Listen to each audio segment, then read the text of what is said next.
श्री सीतारामचंद्राभ्या नमः। वाल्मीकि रामायण अयोध्या कांड सर्ग 77 श्लोक 1 से 26। भरत का श्राद्ध, दान और विलाप। सत्यं शिवम सुंदरम श्रीराम। श्रीमद्वाल्मीकीय रामायण। श्री सहित दिनकर बंसभूषण काम बहु छवि सोहई। नव अंबुधर बरगात अंबरपीत सुर मन मोहई। मुकुटांग दादी विचित्र भूषण अंग अंगन ही प्रति सजे। अंभोज नयन बिसाल उर्भुज धन्य नर निरखंतीजे। दान पूरा हुआ, विधि पूर्ण हुई, पर पुत्र का शोक शांत नहीं हुआ। अयोध्या कांड सर्ग 77 श्लोक 1 से 26 में चिताभूमि पर भरत का विलाप हृदय को भेद देता है। जय श्री राम। आज हम सुनेंगे वाल्मीकि रामायण अयोध्या कांड सर्ग 77 श्लोक 1 से 26, जहां भरत पितृश्राद्ध, दान और चिताभूमि पर विलाप के माध्यम से अपनी गहरी पितृभक्ति प्रकट करते हैं। पिछले भाग अयोध्या कांड सर्ग 76 श्लोक 1 से 23 में गुरु वशिष्ठ के निर्देश पर राजा दशरथ का अंत्येष्टि संस्कार संपन्न हुआ था और समस्त अयोध्या शोकमग्न थी। आज वाल्मीकि रामायण अयोध्या कांड सर्ग 77 श्लोक 1 से 26 में विधि और भावना एक साथ चलती है। एक ओर भरत धर्मसम्मत श्राद्ध और दान करते हैं, दूसरी ओर वही पुत्र चिताभूमि पर टूटकर अपने पिता और राम वियोग का करुण स्मरण करता है। सप्ततितमः सर्ग। भरत का पिता के श्राद्ध में ब्राह्मणों को बहुत धनरत्न आदि का दान देना, 13वें दिन अस्थि संचय का शेष कार्य पूर्ण करने के लिए पिता की चिताभूमि पर जाकर भरत और शत्रुघ्न का विलाप करना और वशिष्ठ तथा सुमंत्र का उन्हें समझाना। ततो दशाहितिक्ते कृत शौचो नृपात्मजः द्वादशैनी संप्राप्ते श्राद्ध कर्माण्य कार्यत एक। तदंतर दशा व्यतीत हो जाने पर राजकुमार भरत ने 11वें दिन आत्मशुद्धि के लिए स्नान और एकादशाह श्राद्ध का अनुष्ठान किया। फिर 12वां दिन आने पर उन्होंने अन्य श्राद्ध कर्म, मासिक और सपिंडीकरण श्राद्ध किए एक। ब्राह्मणेभ्यो धन रत्नं ददावन्नं च पुष्कलम् वासंसी च महार्हाणि रत्नानि विविधानि च वास्तिकं बहुशुक्लं च गाश्चापि बहुशस्तदादो।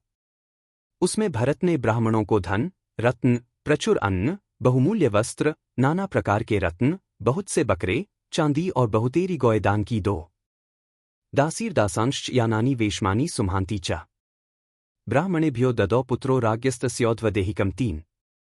राजपुत्र भरत ने राजा के पारलौकिक हित के लिए बहुत से दास, दासियां, सवारियां तथा बड़े बड़े घर भी ब्राह्मणों को दिए 3।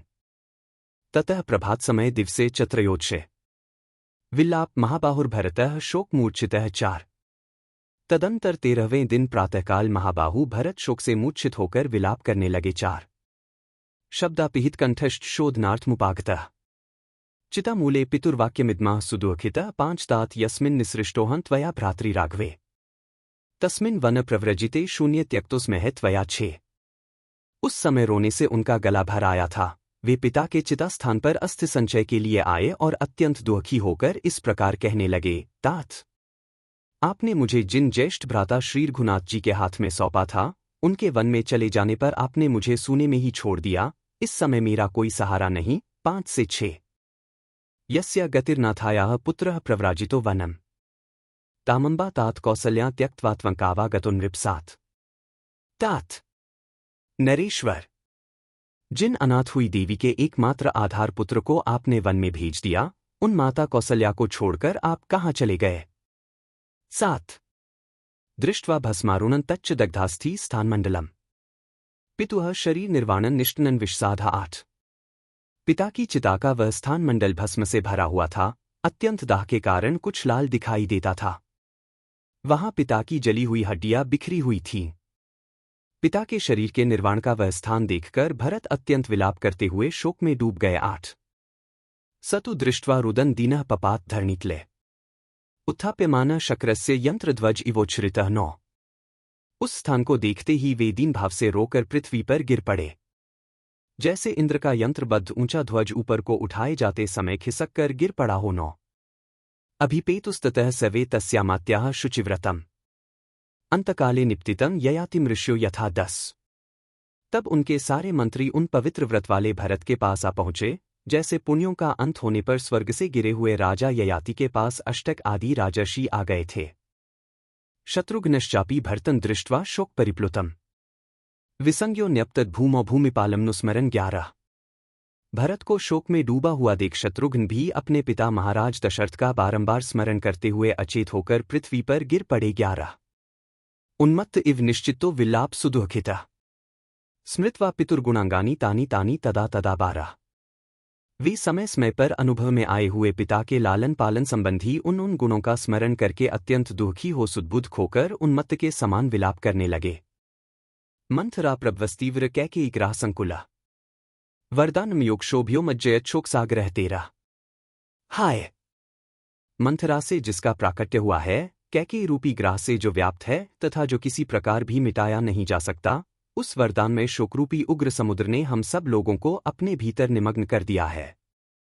सुकुमारं च बालं च सत्तं लालितं त्वया कावातात भर्तन हित्वा विलपन्तं गतो भवान। 14 तात आपने जिनका सदा लाड़ प्यार किया है तथा जो सुकुमार और बालक हैं, उन रोते बिलखते हुए भरत को छोड़कर आप कहाँ चले गए। 14 ननु भोजेषु पानेषु वस्त्रेष्वाभरणेषु च प्रवार्यति सर्वान् नस्तन्न कोद्य करिष्यति। 15 भोजन, पान, वस्त्र और आभूषण इन सबको अधिक संख्या में एकत्र करके आप हम सब लोगों से अपनी रुचि की वस्तुएं ग्रहण करने को कहते थे। अब कौन हमारे लिए ऐसी व्यवस्था करेगा। 15 अवधारण काले तु पृथिवी नावदीर्यते विहीना या त्वया राज्ञा धर्मज्ञन महात्मना। 16 आप जैसे धर्मज्ञ महात्मा राजा से रहित होने पर पृथ्वी को फट जाना चाहिए। इस फटने के अवसर पर भी जो यह फट नहीं रही है, यह आश्चर्य की बात है। 16 पितृस्वर्गमापन्ने रामे चारण्यमाश्रिते किन में जीवित सामर्थ्यन प्रवेक्ष्यामि हुताशम। 17 पिता स्वर्गवासी हो गए और श्रीराम वन में चले गए, अब मुझ में जीवित रहने की क्या शक्ति है। अब तो मैं अग्नि में ही प्रवेश करूंगा। 17 हीनो भ्रात्रा च पित्रा च शून्यमिक्ष्वाकुपालिताम अयोध्या न प्रवेक्ष्यामि तपोवन। 18 बड़े भाई और पिता से हीन होकर इक्ष्वाकुवंशी नरेशों द्वारा पालित इस सूनी अयोध्या में मैं प्रवेश नहीं करूंगा, तपोवन को ही चला जाऊंगा। 18 तयोर्विल्पितं श्रुत्वा व्यसनं चाप्यवेक्ष्यतत् वृष्मार्तत्रा भूय सर्व एवानुगामिना। 19 उन दोनों का विलाप सुनकर और उस संकट को देखकर समस्त अनुचर वर्ग के लोग पुनः अत्यंत शोक से व्याकुल हो उठे। 19 ततो विषण्णो श्रांतो च शत्रुघ्न भर्तावुभौ धराया समाव्यचेष्टतां भग्न श्रृंगाविवर्षभौ। 20 उस समय भरत और शत्रुघ्न दोनों भाई विषादग्रस्त और थकित होकर टूटे सिंगों वाले 2 बैलों के समान पृथ्वी पर लौट रहे थे। 20 ततः प्रकृतिमान वैद्य पितुरेषा पुरोहितः वसिष्ठो भर्तम वाक्यमुत्थाप्य तमुवाच। 21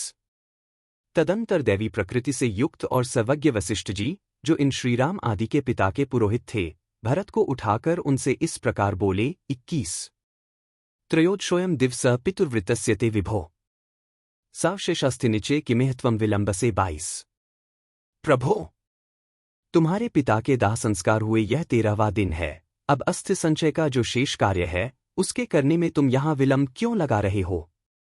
22 त्रीणि द्वंद्वानि भूतेषु प्रवृत्तान्य विशेषतः तेषु चाप्रिहार्येषु नैवं भवितुमर्हसि। 23 भूख, प्यास, शोक, मोह तथा जरा मृत्यु ये 3 द्वंद्व सभी प्राणियों में समान रूप से उपलब्ध होते हैं, इन्हें रोकना सर्वथा असंभव है। ऐसी स्थिति में तुम्हें इस तरह शोकाकुल नहीं होना चाहिए। 23 सुमंत्रश्चापि शत्रुघ्नमुत्थाप्याभिप्रसाद्य च श्राव्यामास तत्वज्ञः सर्वभूतभवाभवो। 24 तत्वज्ञ सुमंत्र ने भी शत्रुघ्न को उठाकर उनके चित्त को शांत किया तथा समस्त प्राणियों के जन्म और मरण की अनिवार्यता का उपदेश सुनाया। 24 उत्थितो तो नरव्यघ्रो प्रकाशेते यशस्विनो वर्षात्पृग्लानो पृथकिंद्रध्वजाविव। 25 उस समय उठे हुए वे दोनों यशस्वी नरश्रेष्ठ वर्षा और धूप से मलिन हुए 2 अलग अलग इंद्रध्वजों के समान प्रकाशित हो रहे थे। 25 अश्रूणि परिमृद्मन्तो रक्ताक्षो दीनभाषिणो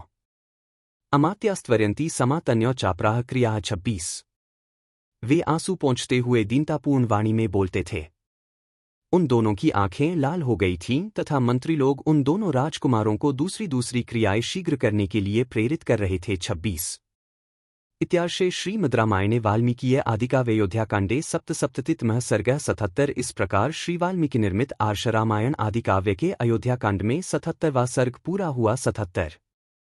कल अयोध्याकांड सर्ग 78 श्लोक 1 से 26 में शत्रुघ्न का क्रोध विस्फोटक रूप लेगा। मंथरा को सामने देखकर वे उसे कठोर दंड देना चाहेंगे, लेकिन भरत उन्हें रोकेंगे और धर्म की मर्यादा बनाए रखेंगे। यदि वाल्मीकि रामायण अयोध्याकांड सर्ग 77 श्लोक 1 से 26 में भरत का श्राद्ध, उनका दान और चिता भूमि पर करुण विलाप आपको स्पर्श कर रहा हो, तो वीडियो को लाइक, शेयर और चैनल को सब्सक्राइब करें, क्योंकि कल सर्ग 78 श्लोक 1 से 26 में शत्रुघ्न का प्रचंड रोष कथा को एक नए मोड़ पर ले जाएगा। बार बार बर मागो हर्षी देहु श्रीरंग, पद सरोज अनपाइनी भक्ति सदा सत्संग। कथा विसर्जन होत है, सुनो वीर हनुमान। जो जन जंग से आए हैं, सो तंभ कर ही पयान। बोलो सियावर रामचंद्र जी की जय। राम भक्त हनुमान जी की जय। उमापति महादेव जी की जय। मंगल भवन अमंगलहारी, द्रवहु सुतसरथ अजिर बिहारी। दीन दयाल बिरिदु संभारी, हरहु नाथ मम संकट भारी। जय सिया राम, जय जय सिया राम।